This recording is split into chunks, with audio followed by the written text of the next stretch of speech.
Hello and welcome to FPL Mate, your best mate for fantasy Premier League content for the 2023-24 season. My name is Dan. Welcome back to a new season of FPL. The fixtures have been announced, so I think it's just about time we start rerouting our brains to think about FPL once more. I've missed it. I know you guys have missed it as well. Let's have a good video. If you do enjoy this one, do leave a like, of course, and do subscribe if you're new around here as well.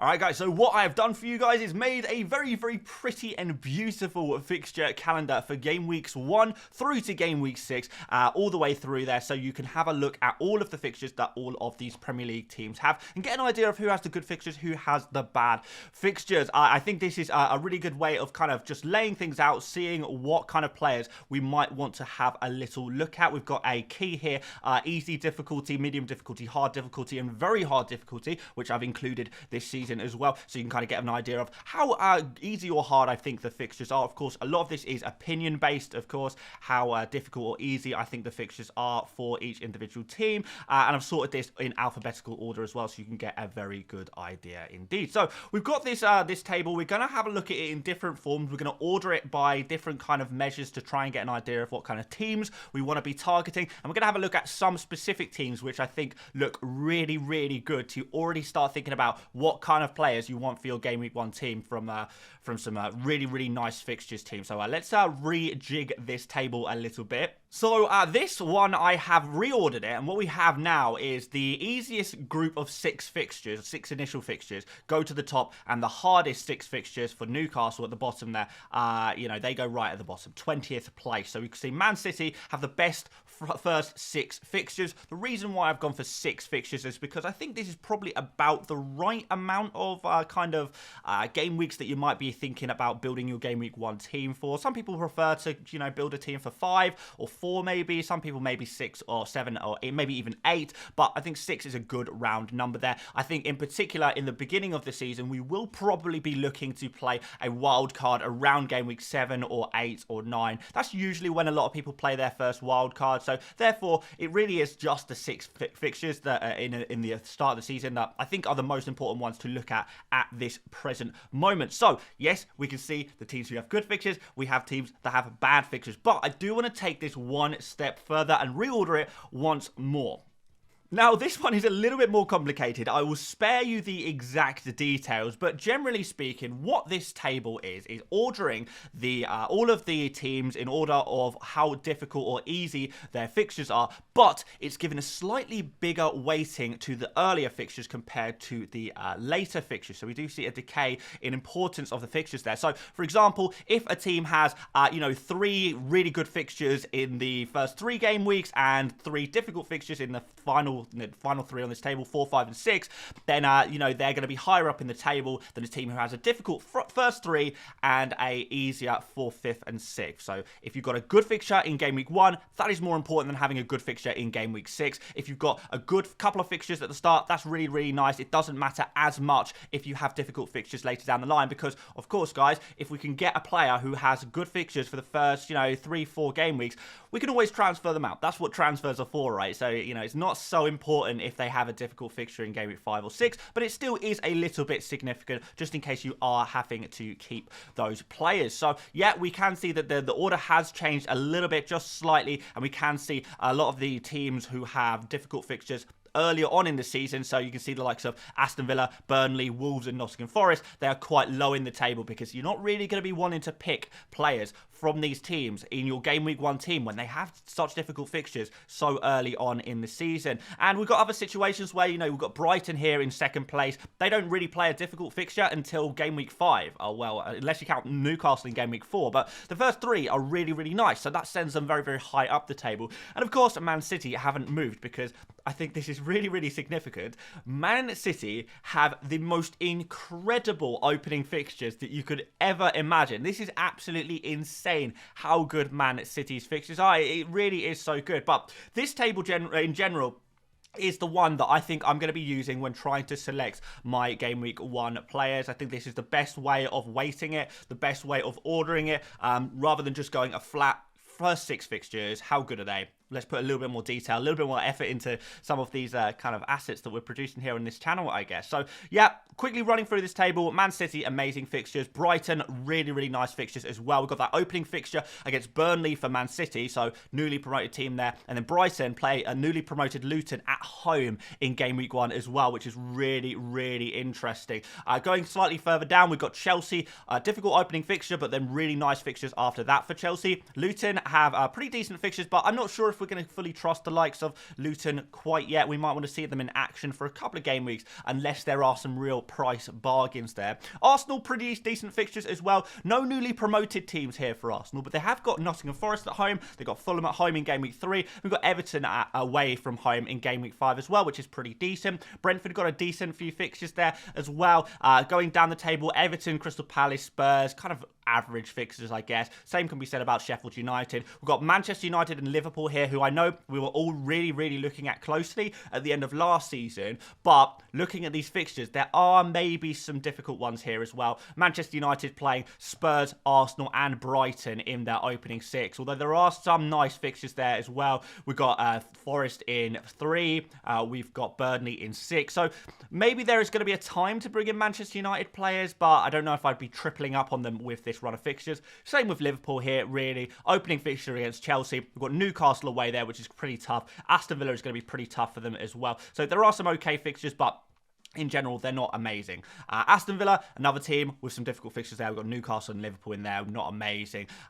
Burnley, probably not picking from them right away. Maybe some of you guys will be, but maybe not myself. West Ham, Wolves, Nottingham Forest. This is where things do get really tough, a really tough run of opening fixtures. Forest with the opening game against Arsenal away, that's pretty tough for them as well. And then they've got to play Man United, Chelsea and Man City as well, all in their first fixtures. We've got Fulham here, who do have some difficult fixtures. Arsenal and Man City, although they do have that nice Luton at home game in game week 5. So maybe Fulham players, we might have to wait a few game weeks before thinking about the likes of Mitrovic or Andreas Pereira, but we will be thinking about them, but maybe not until like game week 5. Get 3 and 4 out of the way for Fulham.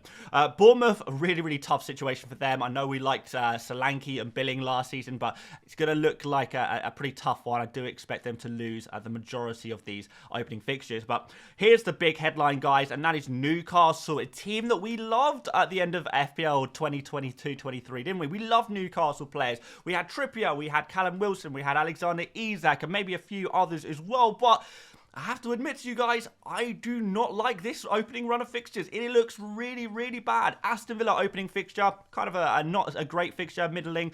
We've got Man City away, Liverpool there, Brighton away, Brentford at home, and then not really a good fixture until Sheffield United in game week 6. So it might be a case that players like Kieran Trippier, who I know a lot of you guys were probably thinking, yeah, Trippier is probably going to be in my game week 1 team. I think there's definitely argument to say that maybe Trippier does not need to be in our FPL teams in game week 1 because of these opening 5. They're really, really bad opening 5 fixtures there. So not looking too good. Not thinking there's going to be too many clean sheets. Same could be said about some of those other Newcastle defenders as well. You could go for the likes of Isak and Wilson, but with the rotation risk, with not really knowing who's going to start as the central striker, is it worth the risk when the upside here is actually quite low given the difficulty of the fixtures? So, yeah, Newcastle players might not feature in too many game week 1 teams, to be honest. It's looking like it's going to be a pretty tough opening round for them. Game week 6 would be the time where I'd be starting to look at those Newcastle players. But yes, guys, there are a few teams that I do really love the look of their opening fixtures, and I'm already looking at players who I'm very, very likely to include in my game week 1 team. Let's go through some of those teams. So first of all, Man City, no surprise here. Their fixture rank is number 1 according to my algorithm. When you look at the fixtures like on a page like this, you really can see how insanely good this run of fixtures is.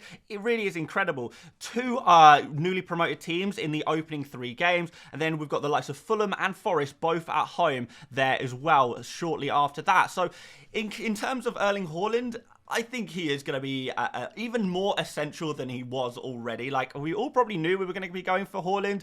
Now we really know we're going to be going for Erling Haaland. So I'm expecting his ownership to be 95% in game week 1. His effective ownership will be even higher because everyone's going to be captaining him as well. It really is going to be absolutely insane for Manchester City in their opening fixtures, and real opportunities here to get some FPL points on the board. So yeah, I got the positions and prices on screen right now, guys, but remember, these are just predictions. The official FPL game has not launched yet for the new season, so we are dealing with a couple of predictions, but hopefully this gives you a rough idea of what I'm kind of expecting to happen in the start of the season. So Erling Haaland at 13 million, even 13.5 million is a must buy. Now we know the fixtures. De Bruyne is someone you could definitely consider, as is Foden and Grealish. I think Foden's going to come down in price a little bit, 7.5 potentially there.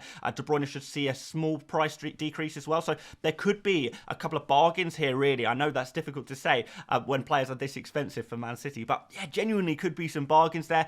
So yeah, would be looking at the attackers mainly because that's where you get your high upside. But in terms of defenders, I think Ederson is probably going to be the guy to go for. I know you guys are going to hate that suggestion. I know you hate it already. I'm going to throw this in here anyway. Remember, guys, that out of all of the defenders and goalkeepers at Manchester City, Ederson was the top scoring player. So out of all of the defensive players. So if you're looking for clean sheets from Manchester City, it is kind of almost objective at this point that Ederson is your best bet. You're not going to get any better from a Man City defender who are going to be a little bit rotation risk. We've got the Super Cup, remember, the European Super Cup, which might lead to a little bit of rotation, but Ederson should be nailed on in the early parts of this season. Had some good games at the end of the season. I think he's solidified his place there. So, yeah, I do feel like Ederson is a player to consider, despite the fact that he's maybe got a little bit of a bad reputation after certain points last season. But early season, he was pretty good in general. And there's not really any attacking threat in the Man City defence. So it's kind of like you may as well go for Ederson. He's probably going to be outscoring all of the other defenders anyway. That's what he did last season, and he'll probably do it again. So, yeah. Man City players, yes, must have. Pick up a few. Erling Haaland must have. And then after that, you can kind of pick and choose who you might like to see in your Game Week 1 team. Brighton, I've ranked them 2 in the fixture difficulty, and yeah, they look pretty good as well. And that opening game at home against Luton is really nice, actually. I really do kind of like the look of this one. So yeah, we're gonna kind of expect that Luton will be a team that maybe concede a few goals. They're quite an attacking team. So yeah, Brighton, with the talent that they have at their disposal, it should be reasonably good here for them, to be honest.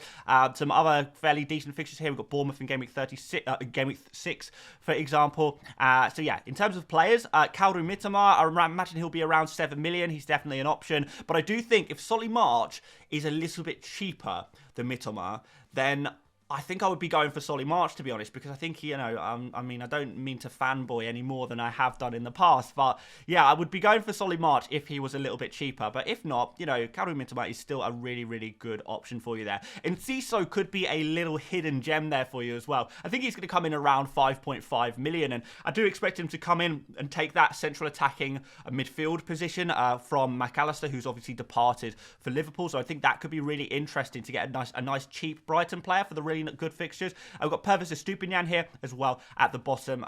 Yeah, to get a defender from Brighton would be pretty good, but one with attacking threat would be even better. So Estupiñán, we know is a super attacking player, did so well at the end of last season, scoring goals, getting assists. I do think he's going to have a price increase to 5 million this season, which is the one downside, but I still think he will be worth investing in, to be honest. I think he could be this season's Kieran Trippier, you know, that defender who is, you know, kind of cheap at 5 million and actually massively outperforms their kind of price, I guess, and becomes an essential player after a few game weeks. But if you can go in on him early, get the points from the likes of Luton and Wolves and West Ham, amazing stuff. So yeah, like the look of these Brighton guys. Arsenal rank 5th in my table, so I think that's definitely high enough to consider some of their players. We are expecting price increases across the board for Arsenal, as you can see on screen. Yeah, it's going to be difficult to get all of these players in, but picking one from Saka, Martinelli, and Ødegaard would probably be a pretty good idea. I think if Martinelli is cheaper than Saka again, and you don't mind the minutes risk that Martinelli does have to a degree, then I would be looking at Martinelli, to be honest. Ødegaard, I think, is definitely an option as well if you want that safe minutes man. But Saka is on penalty, so, you know, if you want to pay a little bit of extra money, I think he's going to be slightly more expensive than the other two, then, you know, pay the extra money, get the penalties as well. Ben White, I think he's going to increase to 5 million. If you want to go for him as a defender, that's absolutely fine. But, hey, what about Ramsdale as well? 5 million-ish he's probably going to be, so that could be pretty good. If he's any more than that, if Ramsdale's sort of 5.5 million, then I'll probably opt to go for a slightly cheaper defender from Arsenal. But Arsenal, I'm expecting with these fixtures, they look really good. And when we also consider that Arsenal are going to have a lot of their kind of defensive players back and fit and ready to play for the new season, they should do a little bit better defensively than they maybe did at the end of last season. So I think we can expect an improved Arsenal defence, more clean sheets, and with these fixtures, there should be goals as well. So Arsenal definitely a team to target. And just a bonus one for you guys, Brentford ranked 6 on my table. And yeah, I think with the absence of Tony, Mbeumo really showed up at the end of last season. So if he is priced at kind of a nice price, a 6.5 million, something like that, I think Brian Mbeumo could be a really nice bargain for you there. Now, Spurs at home in the first fixture, on paper, that doesn't look like an amazing fixture, but we do know that this new Postecoglou Spurs team is going to be pretty attacking. So that is going to give opportunities for the likes of Brian Mbeumo to run in behind, take some shots. He's going to be on penalties as well, and he does seem to be improving in his finishing. We've got some other nice fixtures as well here, although no newly promoted teams. There's still, in general, some pretty nice fixtures here, so I do like the look of this. Little shout out to maybe Rico Henry as well. I think he is going to be 5 million though, which might be enough to put me off personally, but if he's 4.5 million, I think Rico Henry is a pretty decent player to go for. 5 million, look, it's an option. I'm not really sure where else I would go for this in this Brentford team. We're expecting Raya to leave Brentford, so it's not like we can go for the goalkeeper there. Maybe a small shout for Wissa if there's no new signings in the forward positions. And Brian Mbeumo, of course, could technically be a midfielder in the new season as well. Not sure. I think he's going to be a forward, but if he's a midfielder, then look, even better. More points for goals, you know. So yeah, I like Mbeumo a lot. In the absence of Tony, which we're going to have an absence of Tony for a long time, I think he could be a really nice kind of hidden gem with these fixtures. Yeah, with the end of last season, he kind of proved to all of us how good he can be. So let's see if we can get a continuation of that. So guys, just to let you know, I'm going to be posting these fixture calendars on my Twitter page and maybe my Instagram page as well. If you want to go follow me on either of those, it's at FPL Mate. Yeah, hopefully one of the 3 versions of the fixture tables is going to be useful to you. We all work slightly differently of how we like to look at fixtures, so I made sure that we made several tables that are going to work for different people. Of course, we could go into even further detail and look at which kind of fixtures are good for attackers, which fixtures are good for defenders, but maybe we'll save that for a future video. But guys, I have to say, it is good to be back and making relevant FPL content for the new season. So yeah, hopefully you did enjoy this one.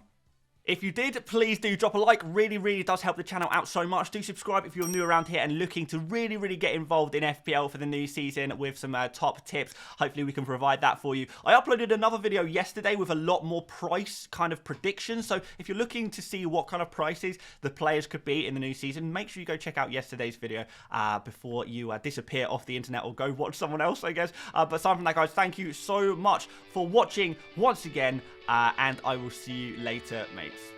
Bye-bye.